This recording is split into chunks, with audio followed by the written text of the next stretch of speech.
اور اس سے آپ کو ناگواری ہوتی ہے، لیکن دوسرے کے بارے میں یہ کہتے ہیں کہ ہمیں حق ہے، ہم جس طرح چاہیں اپنے مجلسوں کو آباد کریں، اس میں مزہ لیں، تو دوسروں کے لیے اور پیمانہ اور اپنے لیے اور پیمانہ.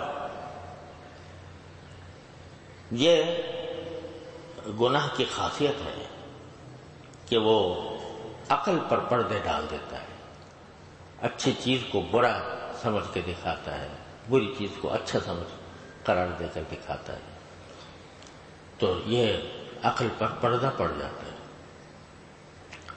اس کا ان کے پاس کوئی جواب نہیں تھا.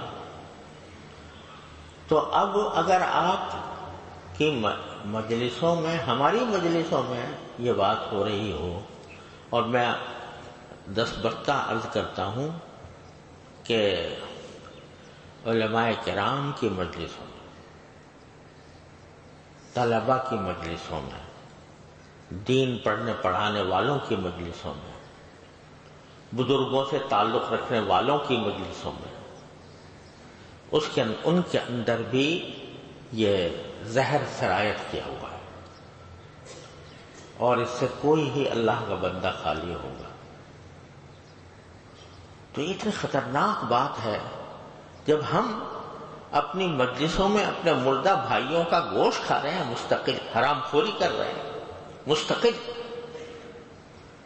تو کیا اللہ تعالیٰ کی رحمت متوجہ ہوگی ان مجلسوں کے اوپر جن میں اللہ تعالیٰ کی نافرمانی کی جا رہی ہو، جن میں اللہ تبارک و تعالیٰ کے احکام کی کھلا خلاف ورزی ہو رہی ہے؟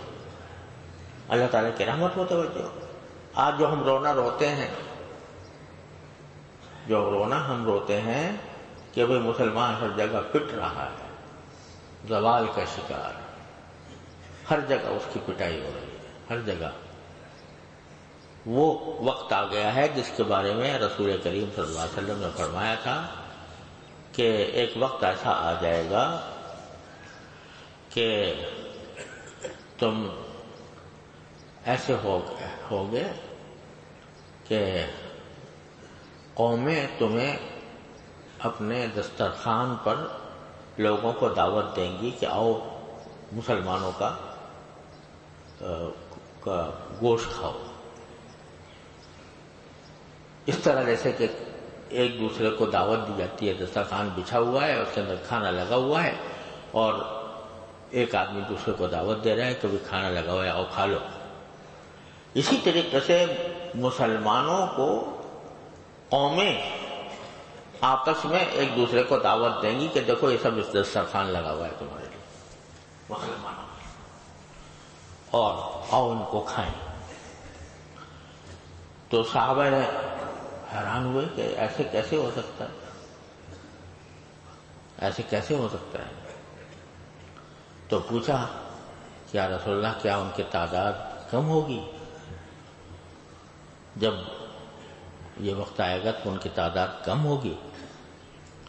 تو آپ نے فرمایا کہ نہیں، تعداد تو بہت ہوگی، بہت تعداد میں ہوں گے، لیکن وہ ہوں گے کیسے کہ غصاء کا غصاء السیل، جیسے سیلاب میں بہتے ہوئے تنکے. سیلاب جب آتا ہے تو تنکوں کو بہا کے لے جاتا ہے. تنکوں کی تعداد تو بہت زیادہ ہوتی ہے، لا تعداد تنکے بہ رہے ہوتے ہیں سیلاب کے اندر، لیکن ان کے اندر طاقت کوئی نہیں ہوتی. سیلاب ان کو جہاں چاہتا ہے بہا کے لے جاتا ہے. تو ہوں گے تو بہت، لیکن وہ سیلاب میں بہتے ہوئے تنکوں کی طرح ہوں گے. تو وہ وقت آج ہم دیکھ رہے ہیں، باقاعدہ مسلمانوں کو کھانے کے لیے، ان کو ہڑپ کرنے کے لیے، ان کے ملکوں کو ہڑپ کرنے کے لیے جو دشمن طاقتیں ہیں وہ ایک دوسرے کو دعوت دے رہی. کتنے دھڑلے سے نیوزی لینڈ کی مسجد میں ایک دھڑلے سے خود ویڈیو بنا کر اپنی دنیا کو دکھانے کے لیے کہ میں یہ کارنامہ انجام دے رہا ہوں، اور وہ فائر کرتا ہے، پورے انسانوں کو جانوروں کی طرح ذبح کرتا ہے، درندگی اور وحشت اور بربریت کا ایسا مظاہرہ کرتا ہے، اور کوئی دیکھنے والا نہیں کہ اس کو ہاتھ پکڑ لے، اس کو روک دے۔ تو رسول کریم صلی اللہ علیہ وسلم فرماتے ہیں کہ تم ایسے ہوگے جیسے سیلاب کے اندر بہتے ہوئے تنکے۔ بھائی کیوں ہو جائیں گے ایسے؟ اللہ کے بندے ہیں، جناب محمد رسول اللہ صلی اللہ علیہ وسلم کے امتی ہیں، آپ کے نام لیوا ہیں، کیوں ہو جائیں گے ایسے؟ اس لیے ہو جائیں گے کہ تمہارا زندگی کا کوئی دن اللہ کی نافرمانی کے بغیر نہیں گزرتا، کوئی دن اللہ کی نافرمانی کے بغیر نہیں گزرتا۔ تم بڑے بڑے مصلح ہو، بڑے بڑے عالم علامہ ہو، تم بڑے بڑے صوفی ہو، لیکن تمہاری مجلسوں میں خود اپنے مسلمان بھائیوں کا گوشت کھایا جائے گا۔ جب تم اپنے مسلمان بھائیوں کا گوشت تم خود کھاؤ گے تو دشمن تم پر نہیں مسلط کیا جائے گا۔ تو بھائی یہ سمجھنا کہ ایک وبا ہے جو پھیلی ہوئی ہے تو چلو ہم بھی کر رہے ہیں، یہ بات نہیں ہے۔ وبا پھیلی ہوئی ہے تو اس وبا کے اندر کا کچھ انتظام بھی کرنا۔ ہر شخص کو اپنی فکر چاہیے، جائزہ لے کے دیکھے کہ صبح سے شام تک میں جو بیٹھتا ہوں، بات کرتا ہوں، اس میں کسی کی برائی ہوتی ہے کہ نہیں ہوتی، اور پھر دن رات تبصرے ہیں سیاسی لیڈروں کے اوپر، حکومت کے اوپر، اور اپنی مخالف جماعتوں اور پارٹیوں کے اوپر تبصرے ہو رہے ہیں کہ نہیں؟ ایک بات تو یہ ہوتی ہے کہ لوگوں کو کسی کے شر سے باخبر کرنے کے لیے کسی کا شر بیان کر دیا جائے کہ بھئی ذرا اس کے بچ کے رہنا، یہ آدمی خطرناک ہے، تو یہ تو کوئی حرج نہیں ہے، اس میں شرعاً اس کی اجازت ہے۔ لیکن مشغلہ بنا کر کسی کا مذاق اڑایا جا رہا ہے، کسی کے اوپر طنز کیا جا رہا ہے، کسی کے اوپر تبصرے کیے جا رہے ہیں بلا وجہ، محض مجلسیں گرم کرنے کے لیے، یہ سب کیا ہے؟ غیبتیں ہیں، یہ سب غیبتیں ہیں۔ حجاج بن یوسف کا نام آپ نے سنا ہوگا، مشہور ہے کہ اس نے بہت سے علماء کو قتل کیا۔ تو ایک مجلس میں کوئی شخص اس کی غیبت کر رہا تھا، اس کے اوپر کچھ ایسا الزام لگا رہا تھا جو حقیقت میں درست نہیں تھا۔ تو میں نے تو یہ پڑھا ہے کہ حضرت عبداللہ بن عمر تھے رضی اللہ تعالیٰ عنہ، ایک کئی جگہ دیکھا تھا، لیکن بعض روایتوں ایسی ملی کہ کسی اور تابعی کا ذکر ہے، مگر بہرحال ایک بڑے بزرگ کا قول ہے کہ انہوں نے کہا کہ کیا تم یہ سمجھتے ہو کہ حجاج بن یوسف نے اگر اتنے آدمیوں کو قتل کیا تو اس کا گوشت تمہارے لیے حلال ہو گیا؟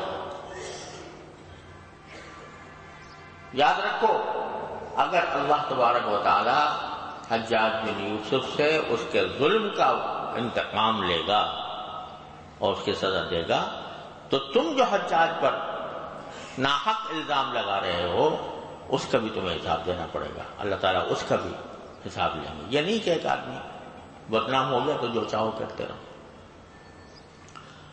یہ مشہور ہے نا کہ بد اچھا اور بدنام برا،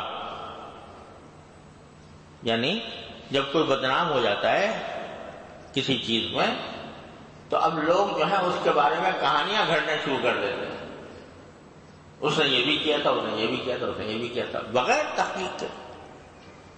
فلاں نے رشوت لی تھی، فلاں نے کرپشن کیا تھا، فلاں نے یہ کیا تھا، تحقیق کچھ ہے نہیں، اور باقاعدہ رقمیں بتا کر کے اتنے کروڑوں کا اس نے ہاتھ مارا ہے، اس نے اربوں کا ہاتھ مارا ہے، یہ خوب مزے سے باتیں کی جاتی ہیں۔ تو ایک تو بے تحقیق بات کرنا اور پھر غیبت اس میں شامل، تو کتنے گناہوں کا مرکب ہے یہ۔ مجلسوں کے اندر جو گفتگو ہوتی ہے، جس کو ہم آج کل کی اصطلاح میں گپ شپ کہتے ہیں، گپ شپ ہوتی ہے، وہ پتہ نہیں کتنے گناہوں کا مجموعہ ہوتی ہے۔ یعنی کسی کا مذاق اڑایا جا رہا ہے، کسی کی برائی بیان کی جا رہی ہے، کسی کے اوپر الزام لگایا جا رہا ہے، کسی کے بارے میں ایسی بات کہی جا رہی ہے جو تحقیق سے ثابت نہیں ہے، اس کا ثبوت آپ کے پاس موجود نہیں ہے، ایسی باتیں کی جا رہی ہیں۔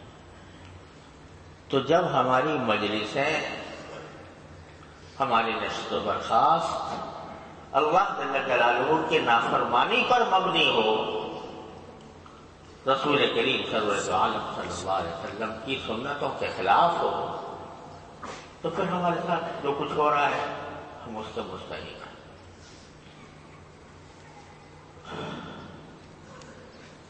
ایک صحابی نے رسول کریم صلی اللہ علیہ وسلم کی تعریف میں، یعنی آپ کا تعارف کراتے ہوئے، آپ کی صفات بیان کرتے ہوئے فرمایا تھا کہ یہ وہ ذات اقدس ہیں کہ جن کی مجلسوں میں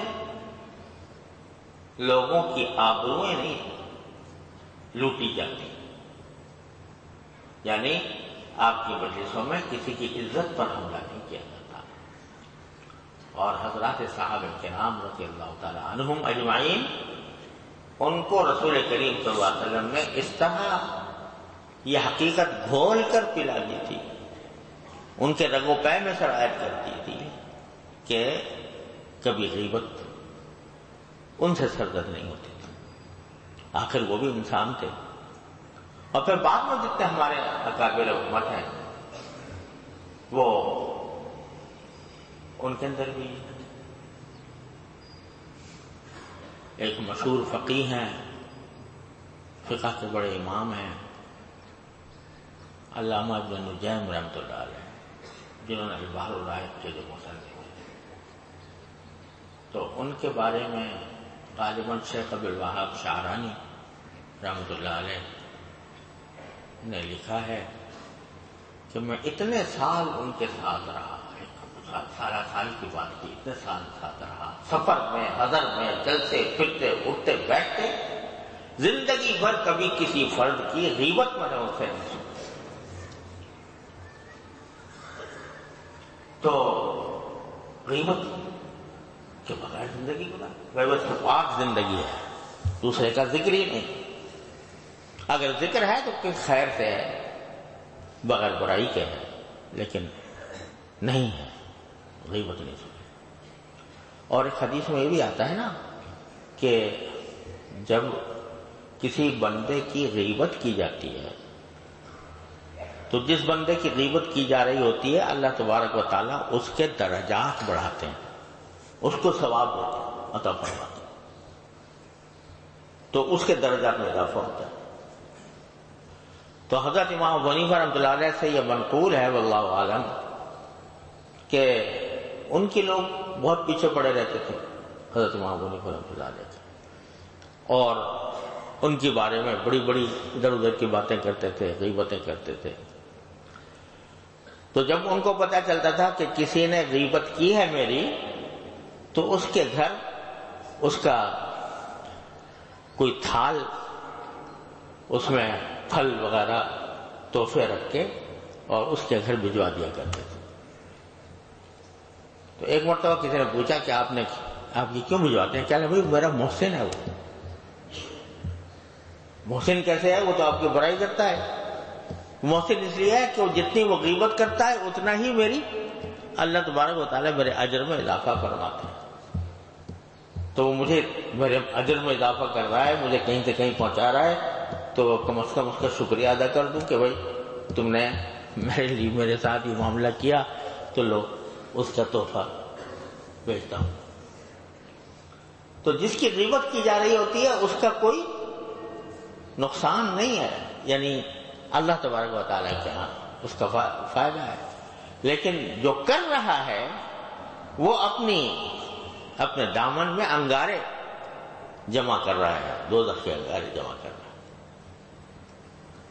تو بھائیوں اور بہنوں، مجلس ہے ہماری، خاص طور سے خواتین کو میں عرض کرتا ہوں کہ خواتین کے اندر یہ بلا بہت زیادہ عام ہے۔ 4 عورتیں بھی بیٹھیں گی ایک جگہ تو ضرور کسی نہ کسی کا ذکر ہوگا، اور اس ذکر کے اندر یہ احتیاط کہ غیبت نہ ہو، اس کا تصور مشکل ہوتا ہے۔ غیبتوں میں وقت گزر رہا ہے، تو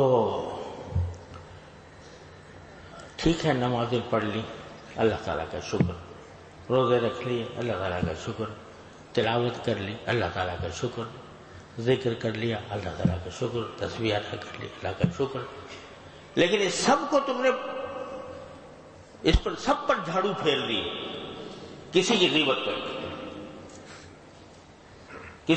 کر کے اس سب پر جھاڑو پھیر دی، اور اللہ تبارک و تعالیٰ کے یہاں پہنچے تو وہاں ہمارے پاس کوئی جواب نہیں۔ ایک مرتبہ رسول کریم صلی اللہ علیہ وسلم نے لوگوں سے پوچھا کہ مفلس کسے کہتے ہیں؟ تو صحابہ کرام نے فرمایا کہ مفلس تو اس کو کہتے ہیں جس کے پاس پیسے نہ ہوں، اور پیسے نہ ہونے کی وجہ سے لوگوں کے قرضے اس کے اوپر چڑھ گئے اور وہ دینے کے قابل نہیں ہے، وہ ہے مفلس۔ تو رسول کریم رحمت اللہ علیہ صلی اللہ علیہ وسلم نے ارشاد فرمایا کہ نہیں، مفلس وہ نہیں ہے۔ حقیقی معنی میں مفلس وہ ہے کہ جب آخرت میں آیا تو اپنے ساتھ نیکیوں کا انبار لے کر آیا، نفلیں بہت پڑی تھیں، روزے بہت رکھے تھے، تلاوتیں بہت کی تھیں، ذکر و تسبیح بہت کی تھی، عمرے بہت کیے تھے، حج بہت کیے تھے، یہ سارے نیکیوں کے انبار لے کر آیا۔ لیکن جب اعمال نامہ کھلا اور ساری نیکیاں ظاہر ہوئیں تو لوگوں کا ایک ہجوم تھا اس کے پاس۔ کوئی کہتا تھا کہ اس نے میرے پیسے کھا لیے ہیں، کوئی کہتا ہے اس نے میری غیبت کی ہے، کوئی کہتا ہے اس نے مجھے پر الزام لگایا ہے، کوئی کہتا ہے میری دل آزاری کی ہے۔ حقوق، بندوں کے حقوق اس کے ذمہ بے انتہا تھے، اور سب کہہ رہے تھے کہ دنیا میں تو اس نے ہمارے حق پامال کر دیے، اب آخرت میں ہمیں اس کا بدلہ دلوائیے۔ اب بدلہ کیسے دلوائیں؟ پیسے اگر کھائے تھے کسی کے تو بدلہ کیسے دلوائیں؟ وہاں تو پیسے نہیں ہوں گے، وہاں تو ایک ہی کرنسی ہے اور وہ ہے نیکیاں۔ تو اللہ تبارک و تعالیٰ فرمائیں گے کہ جس کا حق تم نے مارا تھا اس کو ہم تمہاری نیکیاں دے دیں گے۔ اب ایک حقدار ہے جو نمازیں لے کے جا رہا ہے اس کی، ایک حقدار ہے جو روزے لے کے جا رہا ہے، ایک حقدار ہے جو ذکر و تسبیح لے کے جا رہا ہے، تو وہ یہاں تک کہ خالی ہاتھ رہ گیا، ساری نیکیاں کوئی دوسرے لوگ لے گئے، اس کے باوجود حقدار باقی۔ لوگ کہتے ہیں جی ہمیں تو ملا نہیں، ہمیں بھی دلوائی ہمارا حق۔ اب نیکیاں بھی ختم ہو گئی کہ نیکیاں دی جاتی ہیں، تو اللہ تعالیٰ فرمائیں گے کہ اب اس کا علاج یہ ہے کہ جو حقدار ہیں ان کی جو برائیاں تھیں، ان کے جو گناہ تھے، وہ اٹھا کر اس شخص پر ڈال دیے جائیں گے جس نے حق مارا تھا ان کا۔ تو آیا تھا نیکیوں کے انبار لے کر، لیکن انجام کار اس کے اوپر گناہوں کا بوجھ لاد دیا جائے گا دوسروں کا، تو نام اعمال نیکیوں سے خالی اور برائیوں سے گناہوں سے بھرا ہوا۔ رسول کریم صلی اللہ علیہ وسلم نے فرمایا کہ اصل مفلس وہ شخص ہے۔ تو میرے بھائیوں اور بہنوں، ہم ذرا اپنی گفتگوؤں کا، اپنے مجلسوں کا جائزہ لیں اور دیکھیں کہ ہم کس کس کے حقوق پامال کر رہے ہیں۔ دوسروں کا ذکر کرنے سے کیا حاصل؟ مگر شیطان نے اس میں ایک مزہ پیدا کر دیا۔ وہ پروفیسر صاحب جن کا میں نے ذکر کیا، وہ کہتے ہیں جی اس کے بغیر زندگی میں مزہ ہی نہیں۔ تو مزہ پیدا کر دیا مجلس میں، دوسرے کی برائی کرنا، اس کی نقل اتارنا، اس کا حقارت کے ساتھ ذکر کرنا، اس میں مزہ پیدا کر دیا شیطان نے۔ تو اس کی وجہ سے یہ ایسے گناہ ہے کہ جس کے اندر فائدہ کوئی نہیں۔ بعض گناہ ایسے ہوتے ہیں، اللہ بچائے، اس میں کچھ فائدہ بھی ہوتا ہے۔ قرآن کریم شراب کے بارے میں کہتا ہے کہ اسمہما اکبر من نفعہما، یعنی کچھ نہ کچھ نفع تو ہے اس میں بھی، لیکن اس کا گناہ زیادہ ہے، اس میں نقصان زیادہ ہے۔ تو کسی چیز میں نفع ہوتا ہے کچھ نہ کچھ، اور نقصان ہوتا ہے گناہ کا تو وہ بڑا ہوا ہوتا ہے۔ اس میں تو کوئی نفع ہی نہیں سرے سے۔ یہ ایسا گناہ ہے کہ اس میں نفع کا کوئی پہلو نہیں ہے کہ کوئی فائدہ مل رہا ہو، محض ایک گھڑی ہوئی لذت ہے جو شیطان کی گھڑی ہوئی ہے، شیطانی کی سکھائی ہوئی ہے، اس کے اندر ہم لوگ مبتلا رہتے ہیں۔ تو اپنے آپ اپنی زبان کو ذرا سا قابو کرنے کی ضرورت